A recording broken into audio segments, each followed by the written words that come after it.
Welcome back to the shop and to the channel. I'm out here at the historic Baltimore and Ohio Roundhouse in Cleveland, where I volunteer as a machinist. And this is our 14.5-inch South Bend lathe.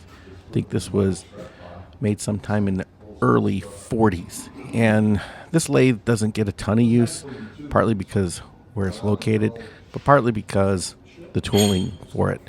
We don't have a quick change tool post for it, and we're stuck using this lantern tool post, which is difficult, I think, for the volunteers, most volunteers, to line up correctly. And it would be nice to have a quick change tool post on it. So I put out a message on the Facebooks, and I got a few responses. And one of those responses came from a gentleman by the name of Jeff, who sent us this Dorian quick change tool post, CXA size. I've got it back here in my shop. It's a perfect size for that lathe, but it's stiff. So I imagine this thing is full of old, hardened, grimy grease. What I'd like to do is take it apart and service it. I'm not exactly sure how it comes apart, so we'll have to do a little bit of guessing along the way and see how far we get.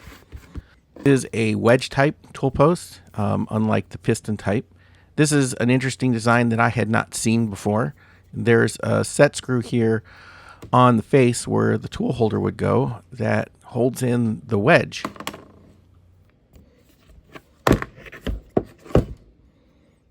It just got a little indentation where that set screw holds it in. I only have one of the wedges, so there's not one in the second location. I'm not sure if this would have normally come with two, or if the intention was that you would swap it in between each one. I find that hard to believe.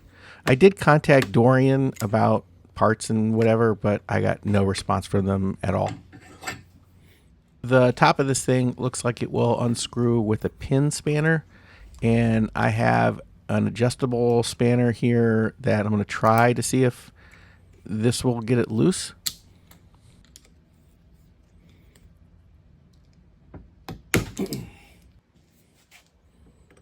Well, that didn't work very well, so I found this piece of flat bar and kind of ground a shape into it that will fit down inside here to see if I can get a little bit more leverage on this. Not really sure if this is a left hand or a right hand thread, but that looks like it is a normal right hand thread, and a little bit of leverage here loosened it up. I'll get this unscrewed. Looks like there is an O-ring here at the top. I imagine that's just to keep trash and junk from getting down inside this part of the mechanism.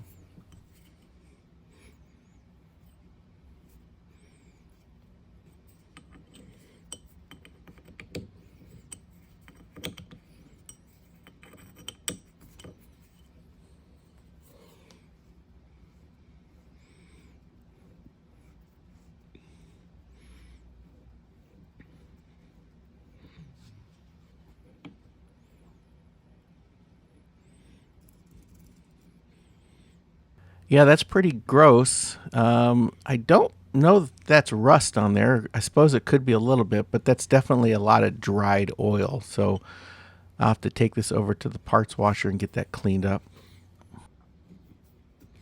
I'm not real sure, though, how to get the rest of this apart. Removing that center post definitely wasn't enough. I can unscrew the handle here, but how do I take this other piece out of the body?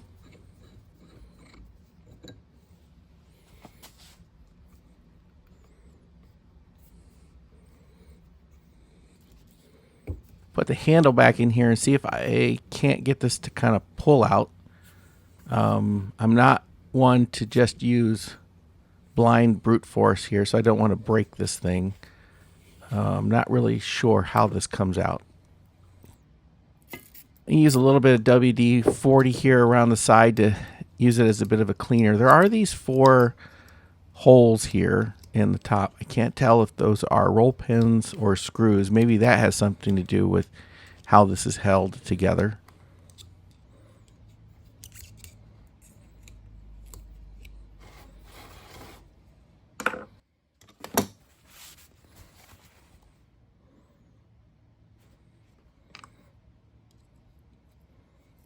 Well, they look like they're roll pins, but they're blind roll pins. There's no way to get them out from the bottom of the tool post. So I'm kind of stumped on how this thing would come apart if you need to take it apart. I see no indication on the bottom of it how these things would come all the way through, so I suspect that they don't. I suppose there could be something underneath the nameplate. Maybe there's some kind of a screw underneath there, but I don't know that I want to take that off. Um, I really don't want to damage that nameplate. Not that it really has any significance, but I think I'd rather just leave it. Maybe this is as far as this is going to go. Well, if somebody out there knows how to do a complete disassembly on this thing, leave a comment down below. But I think for the time being, I'm just going to clean this thing up how it is now. There's a little bit of rust pitting on the bottom. We'll stone this, get it a little bit smoother, get it cleaned up, and then we'll start putting it back together.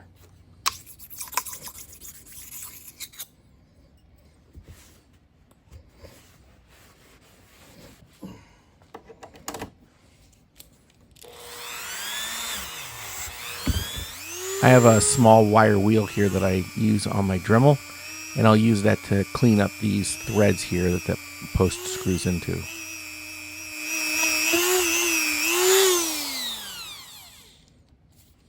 A little bit of WD-40 on the inner bore here. I had some sandpaper on the end of a die grinder here.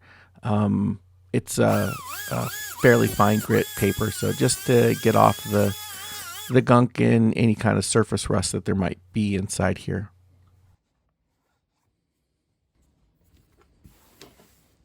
Well, it's not perfect in there, but it's definitely an improvement. Well, this center post is a bit gunky. I think instead of taking it over to the parts washer, which is currently blocked in by some other equipment in front of it, I'll just use some super clean here and get the majority of the garbage off of this thing.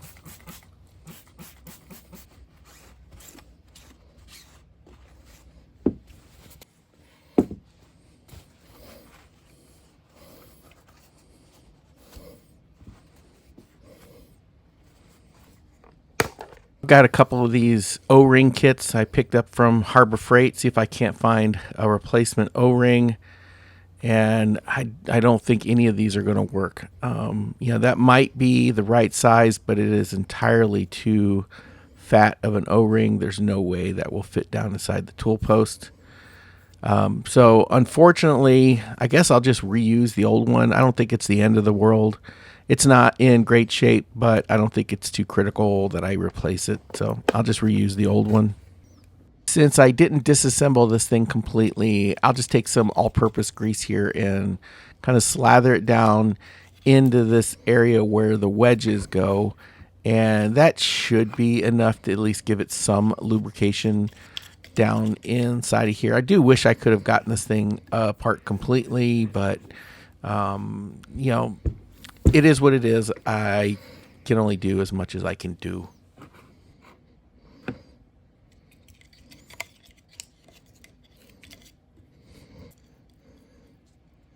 And also getting some fresh grease here on the center pivot. We'll get that screwed back in.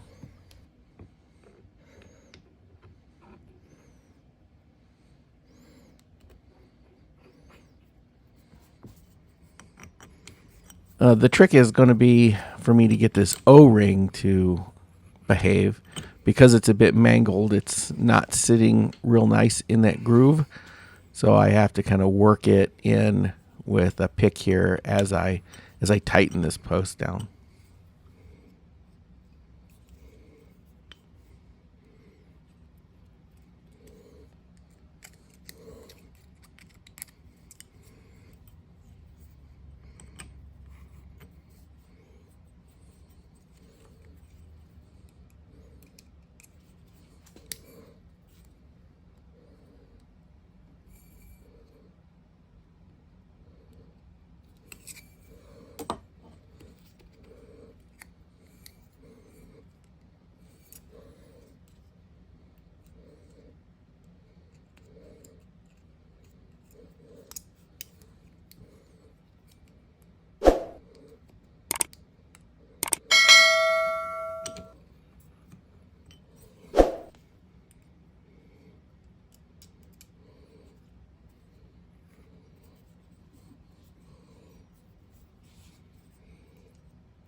Well, that is leaps and bounds better than it felt when I first got it. So I think we're at least ahead of the game a little bit.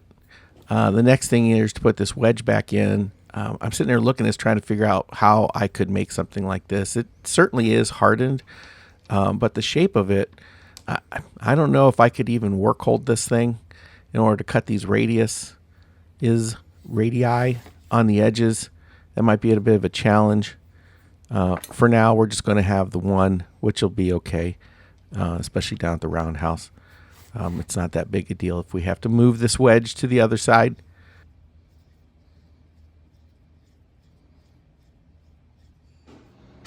Well, I'm back down here at the roundhouse. I'm going to get this tool post installed on the compound while I figure out what we're going to use for tool holders.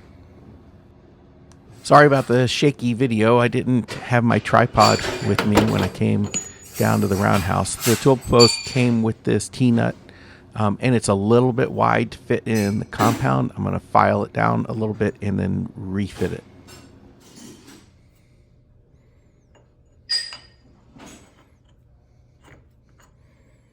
A little bit of filing here, and now that fits in there real nicely. However, we have a new problem. When I fit the tool post now down on top of this stud, that stud is probably about an inch too short.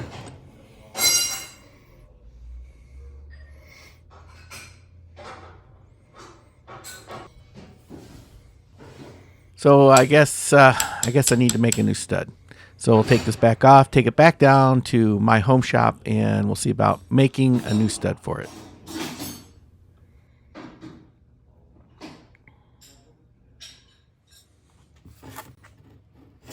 I'm back in my shop now and going to get started on making a new stud for the tool posts. This is 3/4 inch threaded rod on here, and I'm not going to use threaded rod on the new one. Instead, I'm going to use a piece of solid material, and then I'll just single point thread it. And I need this to be about an inch or so longer than what this one is.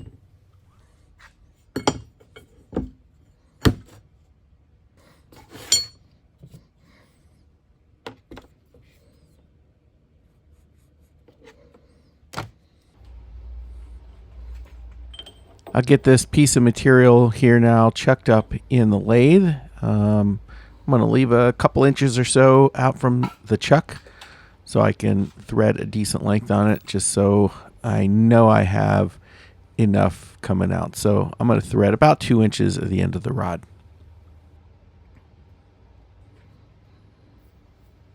I'm going to start by facing off the end, and then I'll turn down the diameter just a little bit in order to clean up off any of the surface rust and to provide a little bit of clearance for the threads.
I'm going to go ahead and put a nice heavy chamfer here on the end and then cut a groove for some thread relief.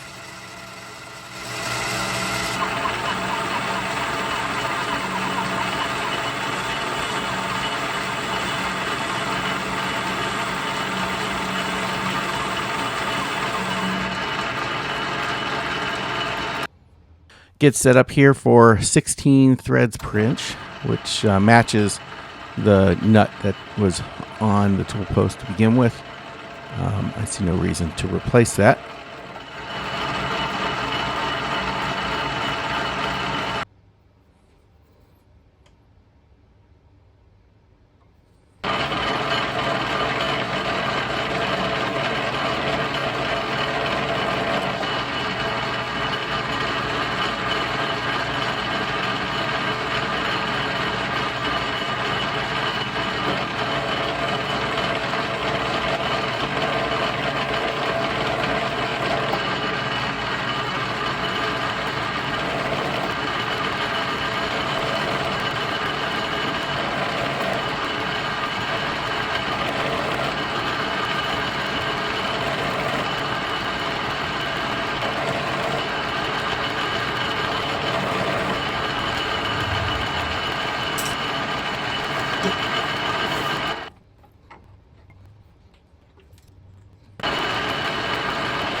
Yeah, I feel like I'm getting a little bit more tool pressure than I care for. So I think what I'm going to do is go ahead and drill a center in this and put in the Lathe center.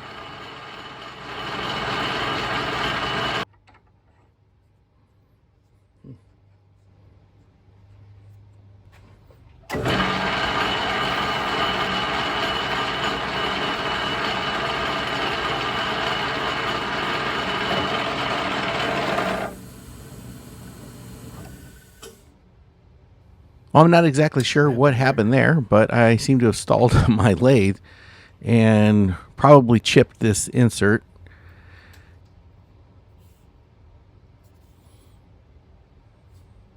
I'll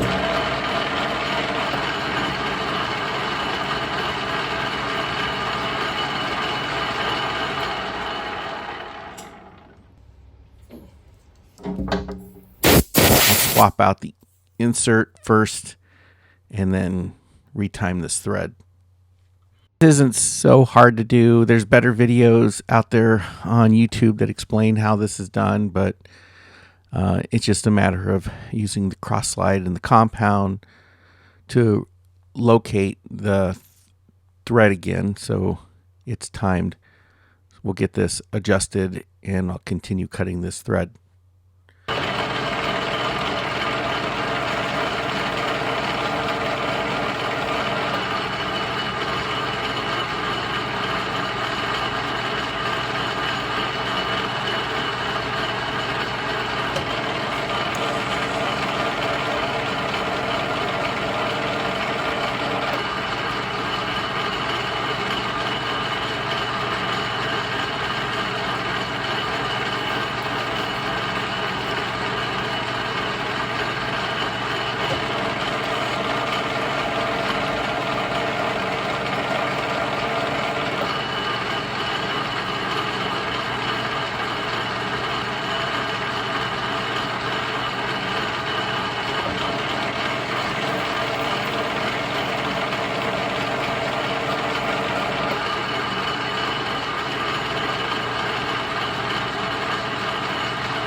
Still a little bit tight. I think I want to take another pass, but before I do, I want to clean these threads off here and I'll try the nut again, and if it still doesn't go on easy, I'll take a couple of spring passes.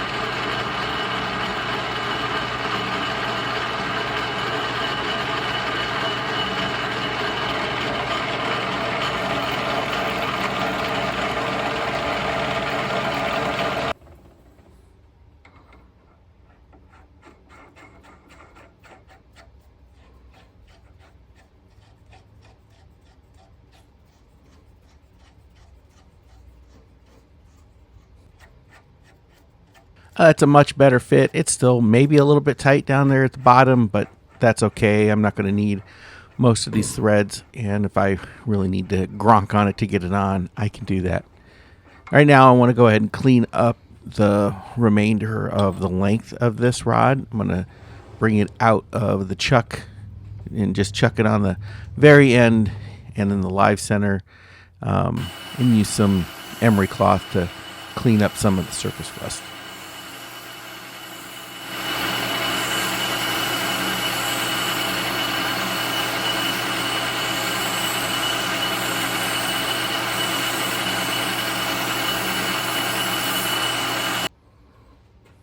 I can flip this around now, so I can start threading on the other end. Same thread pitch, 3/4 16. However, I only need to thread about 1/4 of an inch of the end of the rod.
Well, I pulled this piece of material out of my scrap bin, and it is exactly the right dimensions it needs to be. It should fit in the compound without any problem. I just need to locate the center and drill and tap a hole for the mounting stud.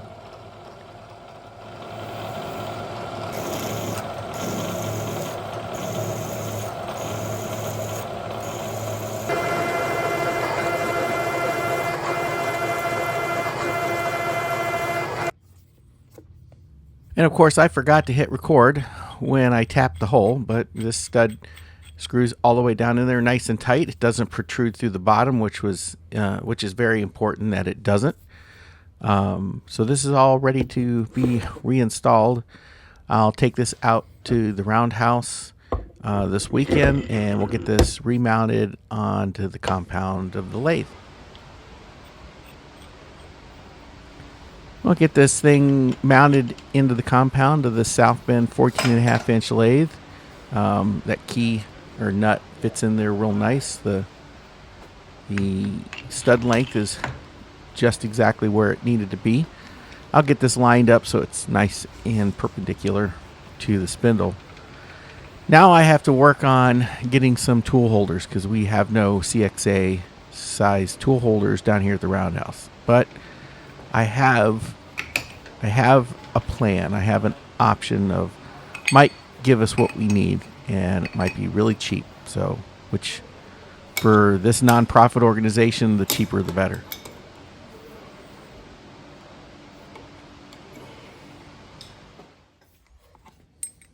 I happened to be perusing Practical Machinist one day, and there was a user on there that was giving away about a dozen of these tool holders. These are CXA style. This is a BXA that you see here in front. These are far too small for that 14.5-inch lathe. But these CXA tool holders will be the perfect size. However, there's a problem with them. They're not threaded for any kind of a set screw. These were especially made for a tool that the owner was making. I believe it was for his retractable threading tool. And so there's no set screws threaded on top for the tool shank of a carbide tool holder. I figured, what the heck, for the cost of a flat rate label, I'll get these shipped to my house and we'll drill the set screw holes. How hard could that be?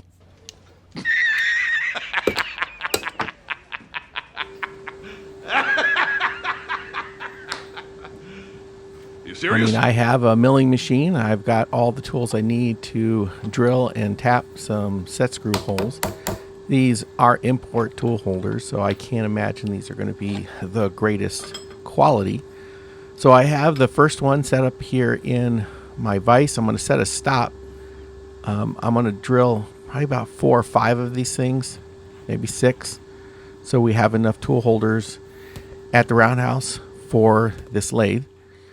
So I'm just here going to locate the first hole here by finding the left edge and back edge, and we'll start drilling and tapping some holes.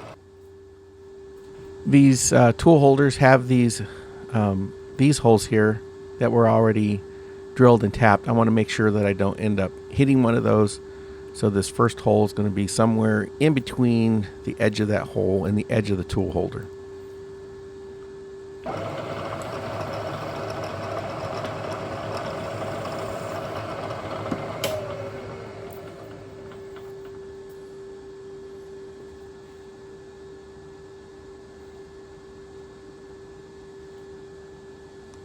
I'm going to use 3/8/16 set screws here. So I've got some anchor lube on the tap drill size for this, which is 5/16 of an inch.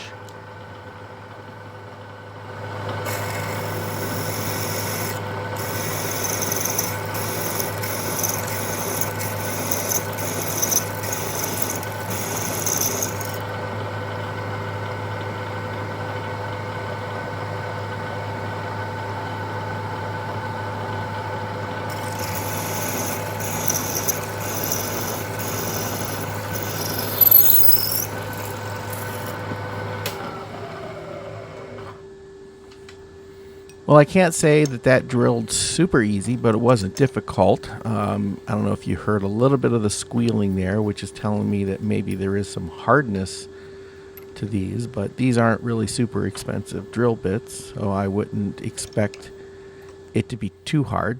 We'll put a chamfer on here and then we'll tap this hole.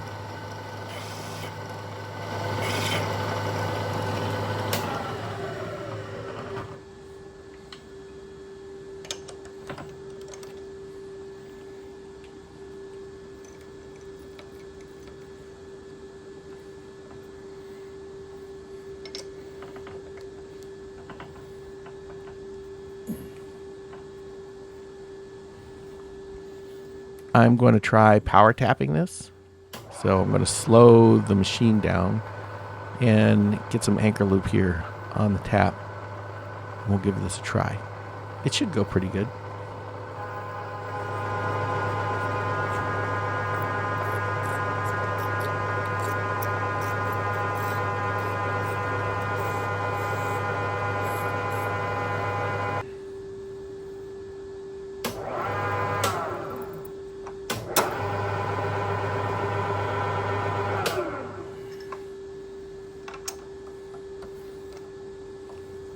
Well, maybe it's going to be a little more difficult to power tap this. That tap spun in the chuck actually pretty good. I hope I didn't damage my chuck, but you can see some smoke coming off at the end of the tap. I don't know if that's coming off from the anchor lube or what, but it definitely got hot.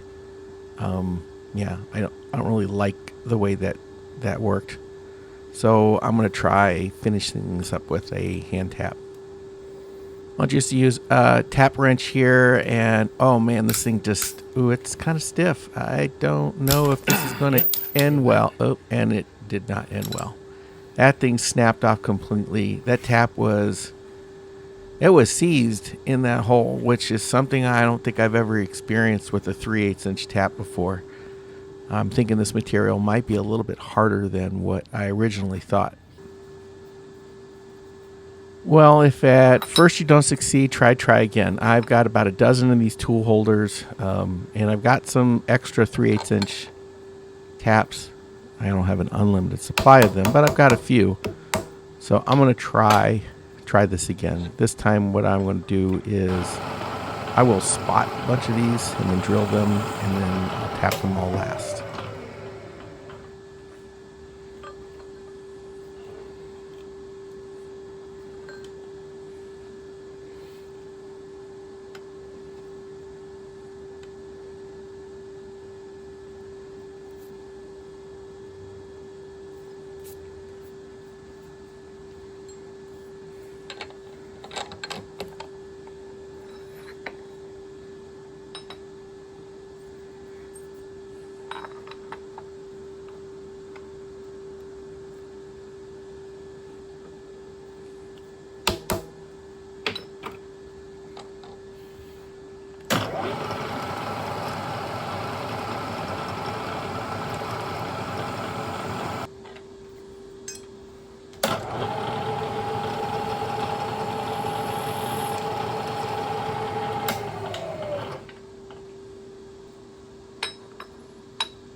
I have 5 of these tool holders now spotted, so we'll put the 5/16 inch drill here for the first hole. I'm going to have to put 4 of these in each tool holder, so hopefully this will go better than the first one.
Oh, crap.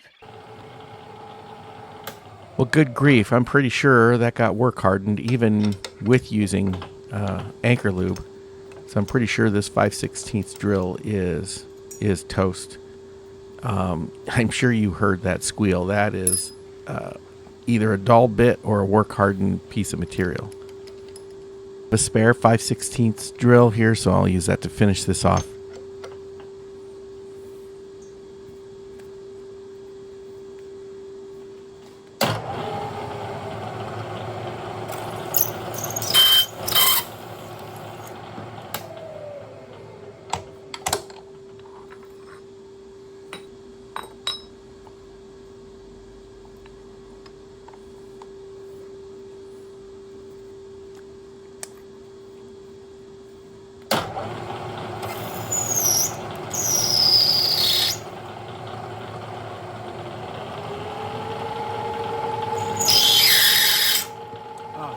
Kidding me.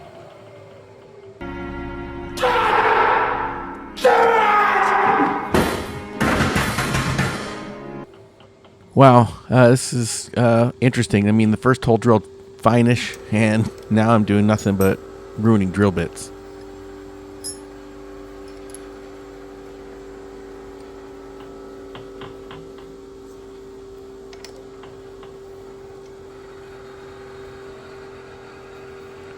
Well, I put a fresh grind on this bit. We'll give this another try.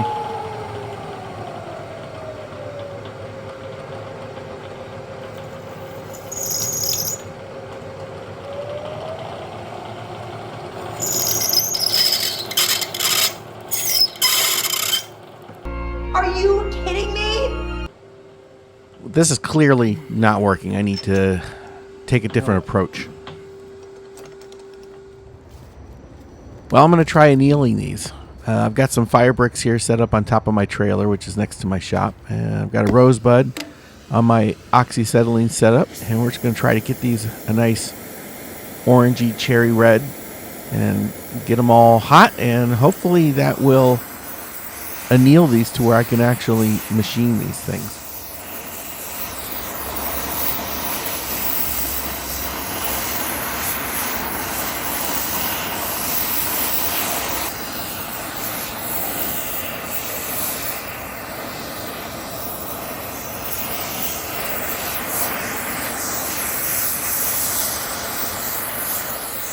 I wish I had a heat treat oven to make this a heck of a lot easier and more efficient.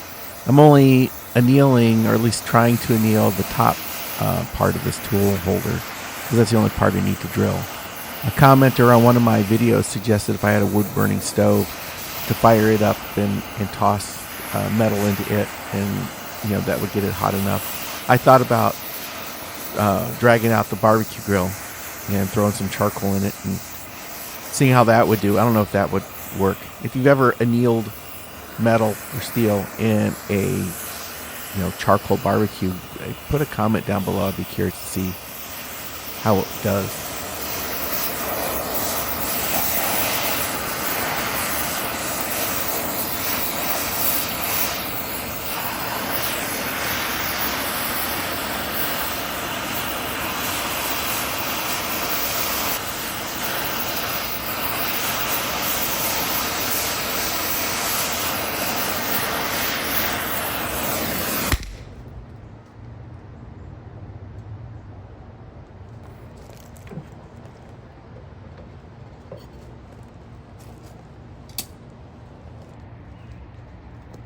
Well, I'll let these cool nice and slow. I'll throw a fiberglass blanket over top of them, and we'll try drilling these things again in the morning.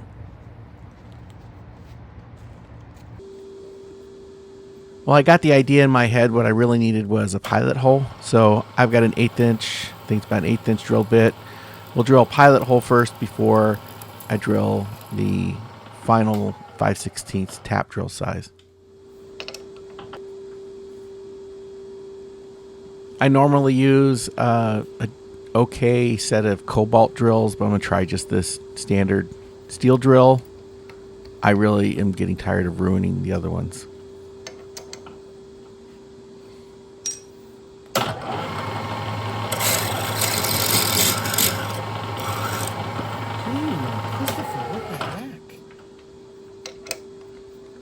I don't know what the heck else I can do here. I mean, this thing was cherry red not more than a day ago, and it still seems to be harder than granite. It's just, I don't know what the heck is going on here. It's driving me crazy. Let me try to drill a wider pilot hole maybe. And that drilled like butter. That was no problem at all. I don't know why I'm having such a hard time with 5/16 drills.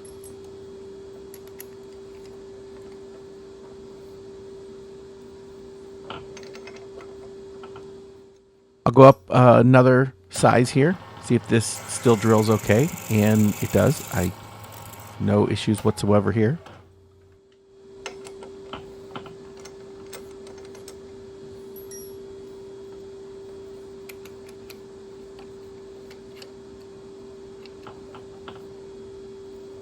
And then I'm thinking maybe there's just some hardened material around the diameter, so I chucked up a chamfer bit here, see if I can't maybe remove that, make it easier to drill through it.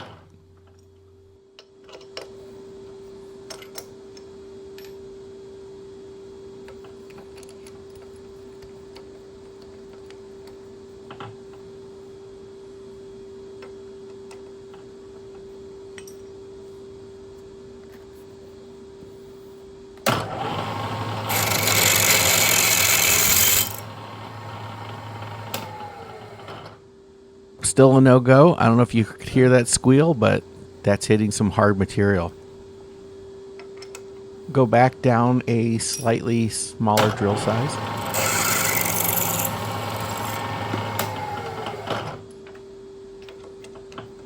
And that seemed to go just fine. So the difference between this and the 5/16 is a 16th of an inch here. So this should drill just fine.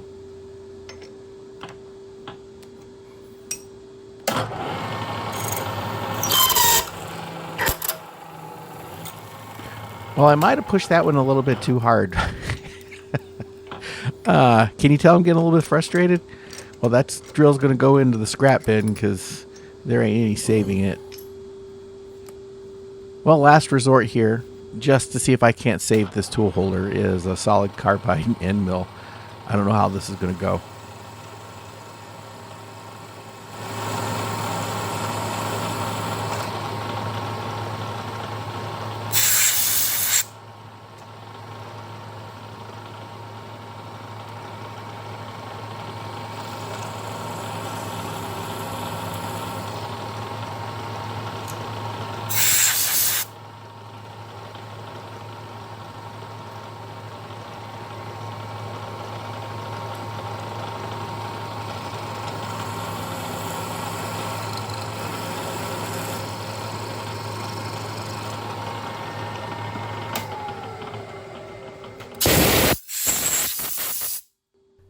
I don't think I'm going to be drilling all these holes with a carbide end mill, but that went a lot better than I expected it to. So I'm going to try tapping it now.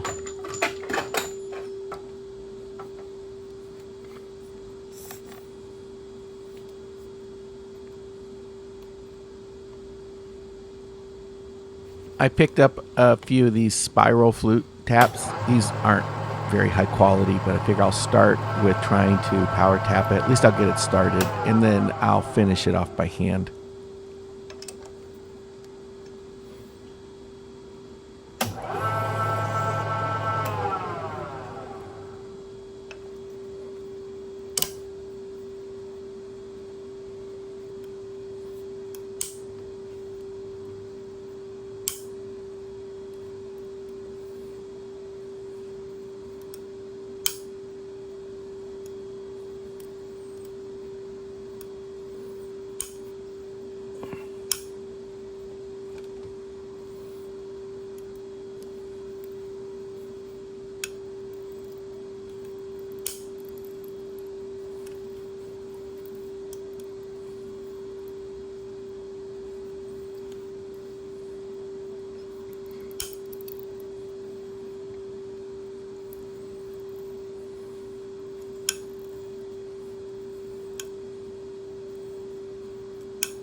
Well, that didn't go too bad. I only have 19 more of these things to do. I don't know that I want to work this hard, though, at each one of those holes. But I have another tool holder where I've got the hole drilled, and I'm going to try power tapping it.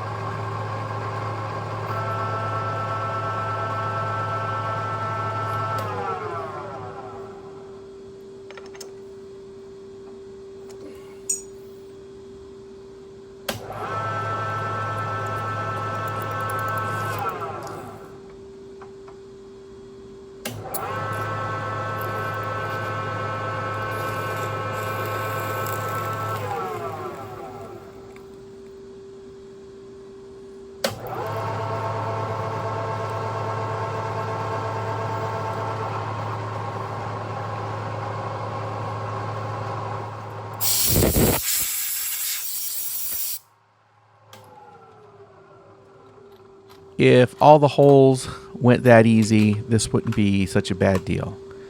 However, they didn't. I think I got maybe 2 more holes drilled successfully, and then I broke the tap, and then I broke a second tap, and then I broke a third tap, and that's when I gave up. As much as I tried to anneal these things, I don't know what kind of mystery steel these things were made out of, but I couldn't do anything with them, and I decided to give up. I'll probably hang on to these things for a while or give them away to somebody else who might want to try. But I just don't have the time, the effort to put the effort or the energy to put the effort into trying to make these work. For the cost of these tool holders that you can buy on Amazon, I don't know that it's really worth the headache. So instead of going down this road and creating even more aggravation for myself, I managed to get a few tool holders donated to the Roundhouse. We've only got a few, but a few is better than none. Well, if you happen to have some CXA style tool holders you'd like to donate to a nonprofit, send me a message. Go to my About page. You'll see an email address. You can send me an email. We're also on the hunt for some, I think these are 16 millimeter shank tools, carbide tool holders. Right now, a lot of the stuff that we have is high-speed steel or brazed carbide. We don't have any carbide insert tooling for this lathe, so we're definitely looking for donations there. Again, you can reach out to me directly, or you can search for the Midwest Railway Preservation Society on Google, and you'll be able to contact them directly. Maybe make a direct donation. That'd be fantastic if you'd want to do that.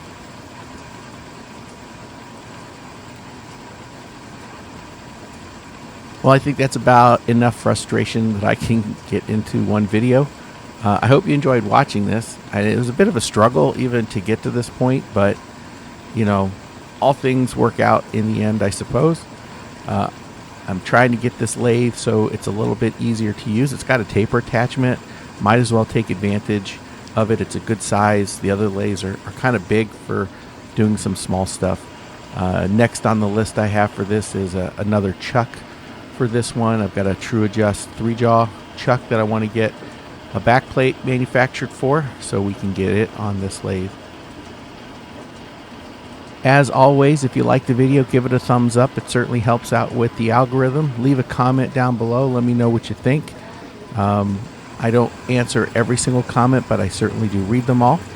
If you're not a subscriber, consider hitting that subscribe button. It really does help out the channel. If you are a subscriber or you support the channel in other ways through Patreon and PayPal, it is greatly, greatly appreciated. Thanks for watching, and we'll see you on the next one.